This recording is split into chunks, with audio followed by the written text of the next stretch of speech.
you shared this article about Obama and, well, it's about him campaigning for Harris. Right. And it really seems like he's kind of calling out black men in particular. And I just thought that was interesting. It doesn't seem like something you see every day, you know, a former president so directly addressing a particular group of voters like that, especially, I don't know, it just feels like kind of a risky move. Yeah, I see what you mean. It's definitely a bold strategy. So let's dig into this a little bit. Like, Yep. Why is this demographic, black male voters, why are they so crucial in this particular election? Well, the article kind of hints at that, right? Mm. Like it mentions this lower enthusiasm for Harris among black voters. Mhm. And when you compare it to, say, Obama's own historic 2008 campaign, it's a noticeable difference. Yeah, and it's not just like general election fatigue or something. Right. It's something a little deeper, I think, and it's definitely making the Democrats nervous. Yeah, I bet.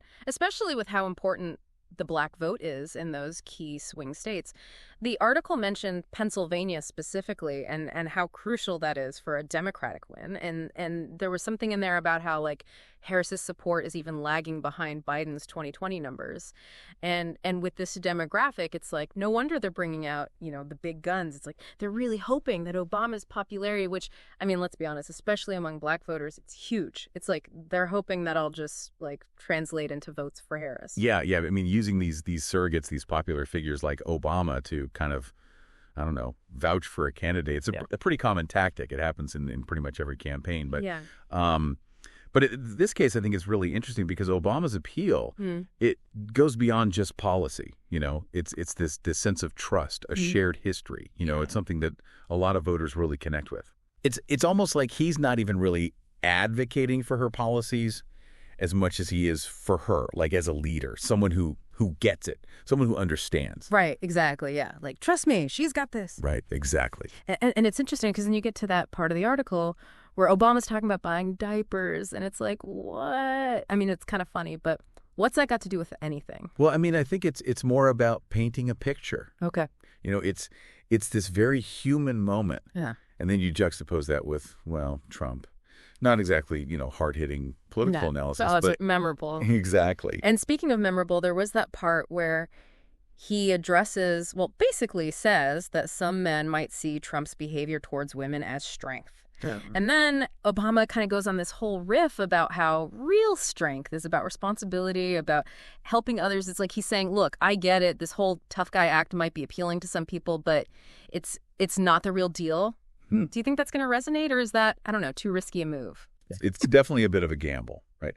But, you know, again, I think it's about who's saying it. Right. It's Obama. He's not, you know, standing up there lecturing. He's engaging. Yeah. And with a topic that's pretty charged, you know. Absolutely. And he does it in a way that feels, I don't know, authentic. Like he's acknowledging these perceptions, especially within a demographic that's historically been, you know, valued for strengths and resilience. And then there's this part where he goes after Trump's claims about, like, the hurricane relief, you know, after Hurricane Helene, like even pointing out that local Republicans were like, no, that's not how it happened. It feels like there's something more to that, though, right? Like it's beyond just calling out Trump for, I don't know, dishonesty or whatever. Right. It's like he's subtly reminding everyone, like, hey, remember how important truth is, especially in a leader, especially during a crisis. Yeah. And especially now, where it seems like every other story is about misinformation, right? It's like, how do you even know what to believe anymore? Exactly. And it makes you wonder, you know, does any of it even matter anymore? Does truth even matter? Yeah, right. Yeah. Like in a world where everything's up for debate, does a direct appeal to facts even work anymore? Well, and that's the $1,000,000 question, isn't it? Yeah. Because, I mean, the article does say that even with all this, you know, all these efforts, she's still behind in the polls.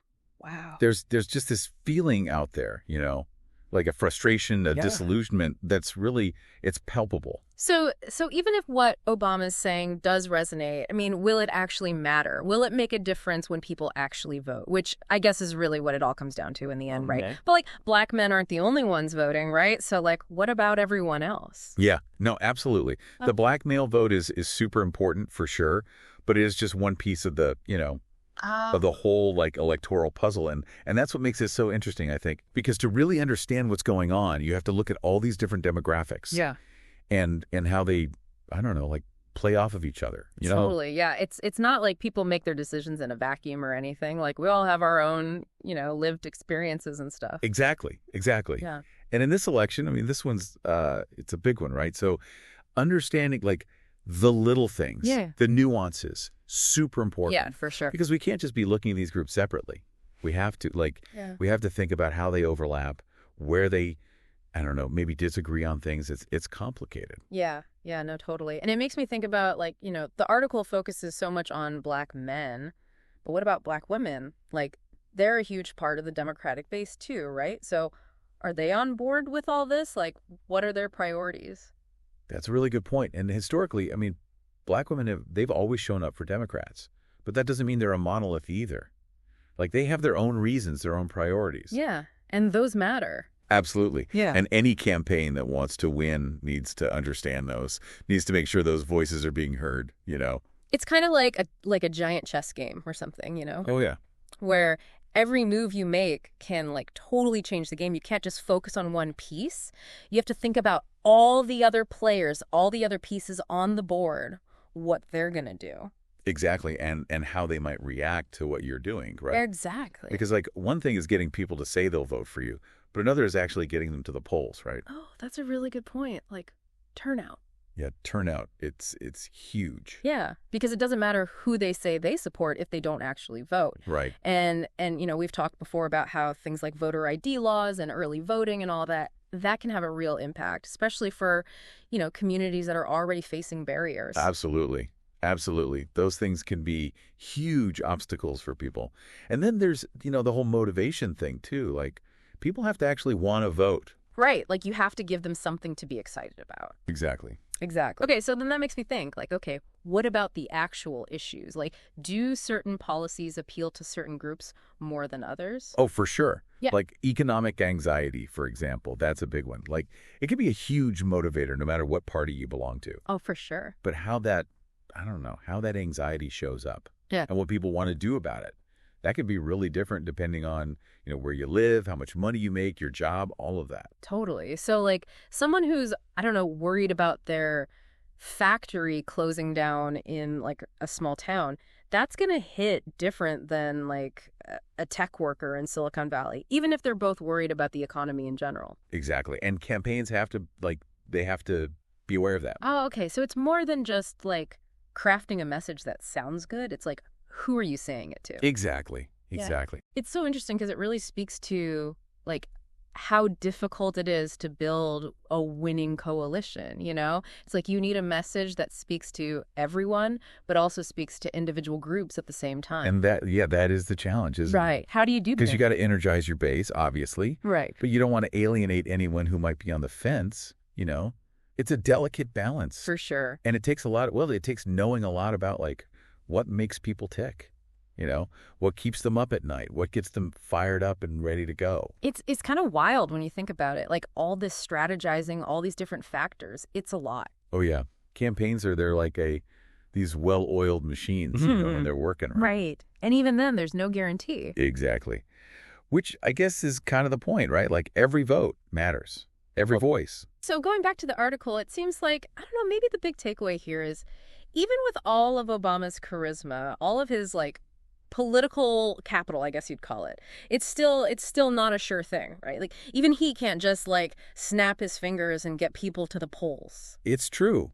And I think that's actually a good thing in a way. It means that no one person, no matter how popular, no matter how powerful, no one person gets to decide the outcome. It's up to the voters. Which, that's how it's supposed to be, right? Exactly. That's the whole point of democracy. It's messy, it's complicated, but ultimately it's the people who decide. So, bigger picture here, besides Obama and the black male vote and all that, what are we really talking about here? Well, I think on one level we're talking about trust. Do people trust the system? Do they trust their leaders? Do they even trust each other anymore? Ooh, that's a big one, isn't it? It is. And it's something that's been, kind of eroding for a while now. Mm. And the article even touches on that a bit, right? With Obama calling out Trump's dishonesty, the spread of misinformation, all of that. Right. It feels like we're living in a time where, I don't know, even truth is up for debate. Yeah. It's like, how do you even have a conversation when you can't even agree on the basic facts? Exactly. So given all that, it makes you wonder, like, what's the path forward?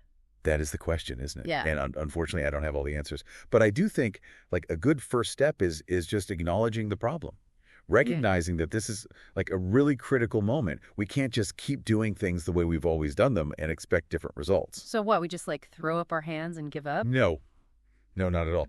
But we do have to be, I don't know, more proactive, Yeah. more engaged. Like how? What does that even look like? Well, for starters, we have to stay informed, like really informed, not just like scrolling through headlines on social media, but like actually digging into the issues, understanding different perspectives. Okay, so do your research, check your sources. Got it. What else? Talk to each other, have real conversations, even when it's uncomfortable, even and maybe especially when we disagree. Okay, that's good. Like, don't just stay in your echo chamber, right? Exactly. Yeah. Branch out. Listen to people who see things differently than you do. You might be surprised what you learn. I like that. And most importantly, don't underestimate your own power. Your voice matters. Your vote matters. The choices we make, the actions we take, they have real consequences. Now, it's funny because we started this whole thing talking about Obama and Harris and the election, but it really feels like it's about so much more than that, doesn't it? It really does. It's about who we are as a country, who we want to be. And that's a conversation we all need to be a part of. Couldn't have said it better myself. Well, on that note, I think we've given our listeners a lot to think about today. We definitely have. Thanks for diving into all this with me, as always. My pleasure. Until next time. And to our listeners, thanks for joining us for another deep dive.